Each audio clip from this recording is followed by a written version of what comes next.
الحمد للہ الذی شرفنا علی سائر الامم برسالة من اختصہ من بین الانام بجوامع الکلم وجواہر الحکم وصلی اللہ تعالی علی خیر خلقہ محمد وآلہ وصحبہ وبارک وسلم۔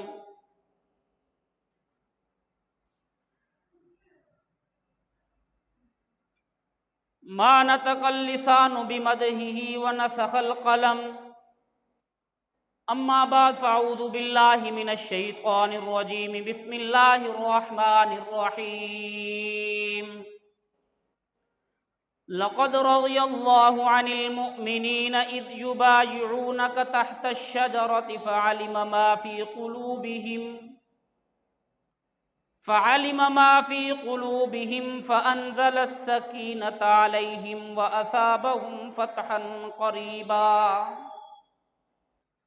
قال النبي صلى الله عليه وسلم لكل نبي رفيق ورفيقي في الجنة عثمان، وصدق الله مولانا العظيم وصدق رسوله النبي الكريم، ونحن على ذلك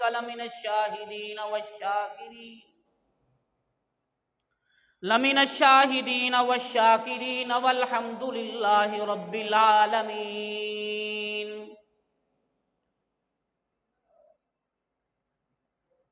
وہ داماد نبی جسے ہم سب عثمان کہتے ہیں، وہ داماد نبی جسے ہم سب عثمان کہتے ہیں، حیا والے غنی اور ناشر قرآن کہتے ہیں۔ غنی تھے مال کیا ہے راہ حق میں جان تک دے دی، اسے ایثار کہتے ہیں اسے قربان کہتے ہیں۔ کوئی ظالم انہیں خائن کہے تو بامعاذ اللہ، اسے الزام کہتے ہیں اسے بہتان کہتے ہیں۔ انہی کی خاطر بیعت رسول اللہ نے لی تھی، جسے خود حق تعالی بیعت رضوان کہتے ہیں۔ میرے واجب الاحترام قابل اعزاز و تکریم سامعین گرامی قدر، گزشتہ جمعہ میں نے آپ حضرات کے سامنے فضائل عثمان رضی اللہ تعالی عنہ پر گزارشات آپ کے گوش گزار کی تھی۔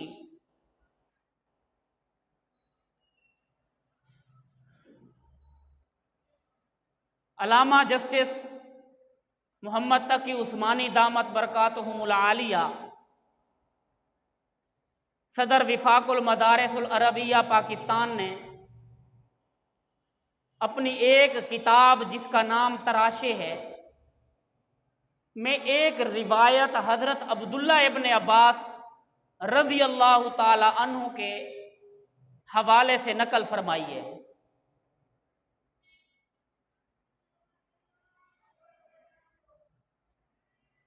اس روایت کے اندر